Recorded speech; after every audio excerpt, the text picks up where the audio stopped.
All right, so today we're diving deep into something a listener specifically requested. Oh, nice. Yeah, it's print advertising procurement. Interesting. I know, right? In today's digital world, print can seem a bit, well, Old school. exactly. Yeah. But trust me, there's a whole world behind those glossy magazines and spreads, those billboards you see driving around. Right, right. Even just like the brochures you pick up, Uh-huh. we're going to figure out how to get the best results from print ad campaigns, even today. It's funny because even in our digital world, print still has this power. Really? Oh, yeah. Research shows consumers find print ads more trustworthy than, like, online banners. I guess that makes sense. It's tangible, high quality. Yeah, it feels more credible. Exactly. Like, think about it. A luxury brand wouldn't spend a fortune on a full-page magazine ad if it didn't work. That's a good point. So where do we even begin with this whole print advertising procurement thing? Well, the foundation, just like building a house, Okay, is setting clear objectives. makes sense. And even before you think about suppliers, Oh, really? 3 crucial steps. Okay, I'm all ears. First, you got to pinpoint your primary goal for the campaign. So, like, what's the big picture? Exactly. Is it brand awareness, driving sales, something else entirely? I see. So it's not just about having a cool ad, it's about strategy. You got it. Okay, I'm already intrigued. Good, good. But what's step number 2? Knowing your audience inside and out. Okay, so, like, who are we talking to? Exactly. Demographics, interest, even their media habits. Makes sense. Like you wouldn't advertise vegan shoes in a hunting magazine, right? Yeah, that wouldn't be a very effective strategy. No, no, not at all. Okay, so we've got our goal. We know who we're talking to. What's the final piece of this objective puzzle? This is a big one, KPIs. KPIs? Key performance indicators. Oh, right, right. It's how you measure success, not just, I want more sales. So you need to define what more actually looks like. Exactly. Are we tracking impressions, website visits from a link in the ad, actual sales? That's where the data gets exciting because it tells you what's working and what needs tweaking. Okay, so now that we've laid the groundwork with our objectives, it's time to find the right printer. Well, more like the right supplier. Oh, sure. Choosing that printing partner is crucial. I can see how that would be important. It's like finding someone who really gets your vision, not just the cheapest option. So how do we go about finding this perfect partner? Always, always, always look at their portfolio. Their portfolio. Yep. What kind of work have they done before? Does it align with your style, the quality you need? That makes sense. And don't be afraid to ask for references. Oh, good idea. Talk to their previous clients, get a feel for reliability, communication, deadlines. Okay, so it's more than just picking a name out of a hat. Much more. I'm sensing a theme here. Do your homework. Exactly. But how do we balance top-notch quality with, staying within budget? It's a balancing act, for sure. Yeah. Think of it like a 3-legged stool. Okay. Quality, reliability, cost, all 3 need to be strong for it to stand. I see. You might compromise a bit on one, but you never want to sacrifice one completely. It's about finding that sweet spot. You got it, where everything works in harmony. Okay, so say we've found our dream supplier. What's next? Time for the detailed brief. The brief. This is where your vision comes to life. Ooh, exciting. You really spell out what you want to achieve with this print ad campaign. So what kind of information goes in this magical brief? It's all about answering the key questions. Like what? What's the vibe you're going for? What design elements, colors, fonts, imagery? What type of paper screams luxury? Right, right. And of course, timelines, budget, deliverables, got to be clear on that. So basically painting a picture with words. Precisely. Leaving no room for misinterpretation. Okay, I can see how that would be important. So are there any common mistakes people make when creating this brief? Oh, for sure. Like what? The biggest one is being too vague. Vague. Yeah, they think the supplier will just get it, but they're not mind readers. True, true. Be specific. Visual references. Don't be afraid to over-communicate. It's like the more info, the better. Exactly. Think of the brief as a contract, protecting both you and the supplier. Setting those expectations from the get-go. Exactly. Okay, I'm sensing a theme here. Clear communication is key. Could have said it better myself. So we've got our objectives, our suppliers, and our detailed brief. What's next in this print advertising procurement adventure? Now we move into the exciting part, bringing that vision to life. Ooh, I can't wait to hear more about that. But before we jump into production, there's another crucial step. Okay. Which is? Negotiation. Ooh, negotiation. Now that word makes me a little nervous. I understand, but it's not as scary as it sounds. Really? It's about finding a solution that benefits both parties, you and the supplier. So it's not a battle, it's a partnership. Exactly. You're on the same team, working towards the same goal. That's a good way to look at it. Approach it collaboratively, listen to their perspective, and don't be afraid to ask questions. Okay, that makes me feel a bit better. Good. And remember, a good supplier wants you to succeed because your success is their success too. That makes sense. So go into that negotiation with confidence, knowing you both have that shared goal. Okay, I'm feeling more confident already. Perfect. So we've laid the groundwork, found our supplier partner, crafted the brief, and successfully navigated the negotiation process. Phew. What happens next? Do we just sit back and wait for the printing presses to start rolling? Not quite. There's still a lot to do to make sure your campaign goes off without a hitch, Oh, I bet. but we'll save those details for part 2 of our deep dive. Okay, sounds good. Looking forward to it. Me too. Okay, so we're back, ready to dive even deeper into this print advertising world. Deeper we go. Last time, remember, we talked objectives, finding the right supplier, that detailed brief, Right. even tackled negotiation, which I'll admit I was a bit nervous about. Makes sense. It's a big step. It is, but I feel better now knowing it's more of a collaboration. Exactly, a partnership. So what happens after all that? Our print ad just magically appears on billboards.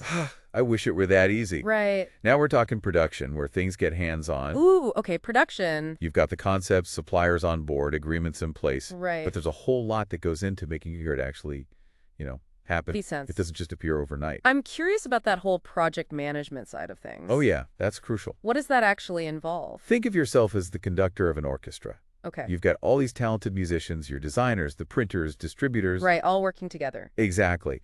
But someone needs to make sure they're all playing the right notes at the right time. So that the final result is like a masterpiece. Precisely. A harmonious masterpiece. I like that analogy. It makes sense. So what does conducting look like in the real world of print ad production? Well, it starts with communication. Always communication. Peer channels, regular check-ins with your supplier. Okay. You got to be on the same page with timelines, milestones. Any potential hiccups along the way? Exactly. And don't hesitate to raise concerns early on. Better to address a small problem before it becomes a big one. 100%. Like, way easier to fix a typo before thousands of copies are printed. Oh, absolutely. So it's kind of like a pre-flight check before the plane takes off. That's a great way to put it, making sure everything's in working order. Right. But even with the best planning, sometimes things go wrong. That's true, which is why contingency plans are crucial. Contingency plans, so backup options. Exactly. What if a machine breaks down at the printer? Delay in getting the paper stock. Oh, I see. Those are good things to have a plan for. It saves so much stress in the long run. And probably keeps the project moving forward. Exactly. You don't want to be scrambling at the last minute. No, definitely not. So it sounds like being prepared for anything is a big part of this whole project management thing. For sure. Are there any other key aspects we should be thinking about during this production phase? Absolutely. Quality control. Ah, right. Making sure everything looks good. More than just looking good, it has to be perfect. Okay, so don't just assume everything's fine because you trust your supplier. Right. You got to review proofs at every stage. Proofs. Yeah, like samples of the ad at different points in the printing process. Oh, I see. Catch any outs or inconsistencies before they become big, costly mistakes. Much better to be meticulous than have to reprint everything. You got it. So trust but verify. Exactly. Strong relationship with your supplier is great. Yeah. But you also got to be diligent, make sure the final product meets your expectations. It's your reputation on the line after all. Precisely. Okay, so the campaign is printed, it's out in the world, people are seeing it. Now what? Well, now's the time to see how it's doing. Right. Does it actually work? Exactly. Did it achieve those objectives we were so careful about setting? And did we hit those KPIs? That's what we need to figure out. Okay, so the whole process comes full circle back to those objectives. It's a feedback loop. You learn from each campaign, refine your approach. So it's not just about creating a cool ad. No, it's got to be a cool ad that works. That makes a lot of sense. You apply those lessons learned to future projects. That's how you get better. That's how you become a print advertising master. You got it. All this talk about measuring success, how do we actually do that with a print campaign? It's not as easy as tracking clips on a website, right? You're right. It's a bit trickier, but not impossible. Okay, good. There are a few techniques. Like what? They often involve integrating some digital elements into your print strategy. Ooh, interesting. Tell me more. One common approach is using unique codes, dedicated phone numbers, or specific URLs in your print materials. I see. So even though it's a physical ad, we can still get some of that valuable digital data. Precisely. It's all about bridging that gap. So, like, you could have a unique discount code that people can only redeem online. Exactly. Or a special landing page URL just for people who saw the print ad. That way you can track how many people are actually engaging with it. And attribute those interactions directly back to the print campaign. That's pretty clever. But what about the stuff you can't really track with numbers? Oh, you mean qualitative feedback? Yeah, is that important too? Absolutely. Talk to your sales team. Have they noticed more inquiries? Right, are people actually buying more? Exactly. Gather customer testimonials. What are they saying about the ad? Pay attention to any buzz on social media. Exactly. It's all valuable data, painting a complete picture of the campaign's impact. So it's not just about numbers on a screen. Right. It's real-world insights. I've got to admit, we've covered a lot of ground. and my head is spinning a bit. It's a lot to take in, I understand. Any advice for someone just starting out in this print advertising world? Don't feel overwhelmed. It's a process. You don't have to be an expert overnight. Okay, that's good to hear. Start with a solid foundation, build those relationships with your suppliers, and be willing to learn. Learn as you go. Exactly. Rome wasn't built in a day, and neither is a successful print advertising campaign. I like that. It's reassuring. So the most important thing is to just dive in and start doing it. I think so. You'll learn so much along the way. And don't be afraid to ask questions. Never be afraid to ask questions. Well, on that note, our source material also talks about building long-term relationships with suppliers. Oh yeah, that's where the magic happens. It's about moving beyond just a transaction. Exactly. Cultivating a true partnership. I'm curious, how do we actually do that? Communication, as always, is key. Of course, communication. Be open, honest, proactive, share information, feedback, even just casual check-ins. Let them know you appreciate their work. Exactly. Celebrate successes together, be understanding when challenges arise. Remember, you're both on the same team. Couldn't have said it better myself. So it's like, treat them the way you want to be treated. That's a great way to put it. With respect and appreciation. It makes the whole process feel more human, more rewarding. Absolutely. It's a genuine connection. And when you have that trust, it opens up more possibilities for collaboration, right? 100%. You become more than just client and supplier. You become a team. Working towards a shared goal. I love that. Okay, I'm definitely sold on the benefits of these long-term relationships. Good, good. But how do we actually make them happen? It's more than just sending holiday cards, right? Huh. Well, those are nice, but yes, it goes deeper. So what else can we do? The source suggests scheduling regular review meetings. Review meetings, okay. Discuss ongoing projects, brainstorm future opportunities. Just generally stay connected. Exactly. It's about building rhythm of communication, keeping that relationship strong. Even when you're not actively working on a project together. That's the key. You're in it for the long haul. So it's like dating, but for business. Huh. I guess you could say that.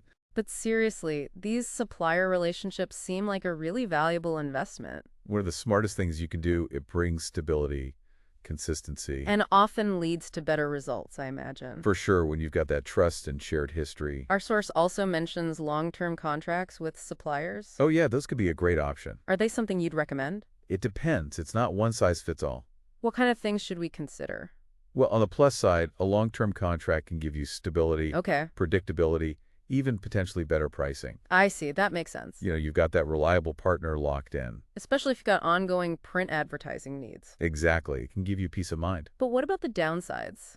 The main thing to watch out for is flexibility. Flexibility. Yeah. Your needs might change. The market might shift. Oh, right. Things don't always stay the same. Exactly. Make sure any contract you sign has clauses that allow for adjustments. That's a good point. And of course, you need to be confident that supplier is the right fit. Like, really confident? 100%. You're going to tie to them for a while. It's like any contract. It's all in the details. You got it. Probably a good idea to get legal advice before signing anything, too. Oh, absolutely. Always better to be safe than sorry. Okay, this has been incredibly insightful. Glad to hear it. I feel like I've gone from print advertising newbie to at least semi-pro. Hassa, that's what we like to hear. Just in these past 2 parts. That's the power of knowledge. It is, and it's clear there's always more to learn. Oh, for sure. It's a constantly evolving field. But before we jump ahead, let's recap what we've learned so far in this deep dive. Great idea. It's been a lot of information. We started by debunking that myth that print is dead, remember? Right. It's still a powerful tool, especially when used strategically. Then we talked about those crystal clear objectives. Defining your audience, those KPIs. We dove into the role of suppliers, finding the right partners, building relationships, clear communication. We even tackled negotiation, approaching it collaboratively. And of course, the production phase, all about being prepared, attentive to detail. And even though it's print, we could still use data to measure effectiveness. Unique codes, feedback from the sales team, all that good stuff. It's all about making data-driven decisions. This has been an amazing journey so far. It has been. But there's still one more piece to this print advertising puzzle. Oh, you're right. And that's the actual design of the ad itself. Ah, yes, the art of making an ad people actually want to look at. Exactly. We'll dive into that in part 3. Looking forward to it. And we're back for the final part of our print advertising procurement deep dive. The grand finale. It feels like we've covered so much already. We have, from objective to suppliers, negotiations, production. It's been quite a journey. It has. But now it's time for the heart of it all, the actual design of the ad. Ah, yes, the creative part. We can have the best plan in the world, the perfect supplier. Right. But if the ad itself isn't good, well... It's not going to do its job. Exactly. It's like having a beautifully wrapped gift with nothing exciting inside. I like that analogy. So how do we make a print ad that really works, that grabs people's attention? Well, first and foremost, it has to be eye-catching. Eye-catching, so it stands out. Exactly. It's got to cut through the clutter, grab the viewer in a split second. Whether it's on a magazine page or a billboard. You got it. That makes me think of those headlines you see online, the ones that make you stop scrolling. It's the same idea. You need something that makes people pause. Like what? A bold image, vibrant colors, an unexpected layout. Or maybe a really clever headline? Exactly. Something that piques their curiosity. But it can't just be flashy, right? It needs substance, too. Oh, absolutely. A great ad does both. It grabs your attention and then holds it by telling a story, Okay. evoking an emotion, or communicating a benefit that really resonates. I see. So it's a blend of art and science. You got it. Creativity and strategy working together. So let's say we're working with a designer. What are so key things we should discuss to make sure we're all on the same page? Well, communication is key, like always. Of course, communication. Start by sharing your overall vision, the target audience, the key message. But don't stop there. Right? Show them examples of ads you like, styles that resonate with you. Oh, that's a good idea. Even ads you don't like. It helps them understand your preferences. It's like creating a mood board, but for advertising. Exactly. And throughout the process, be open and honest with your feedback. So it's back and forth, a collaboration. It is. The more you communicate, the better the final result will be. That makes sense. Okay, our ad is designed, printed, out there in the world. Then what? Then we measure. Right. We got to see if it actually worked. I remember those KPIs we talked about? Way back in part 1. Exactly. Now's the time to put them to work. But how do we track the impact of a print ad? We can't see how many people clicked on it. You're right. It's a bit trickier than digital, but not impossible. Okay, good. Remember we talked about unique codes, dedicated phone numbers, specific URLs? Oh, right. Those are ways to bridge that gap between print and digital. Get some of that data we love so much. Exactly. But what about, like, the stuff you can't really track with numbers? The qualitative feedback. Yeah, is that important too? Absolutely.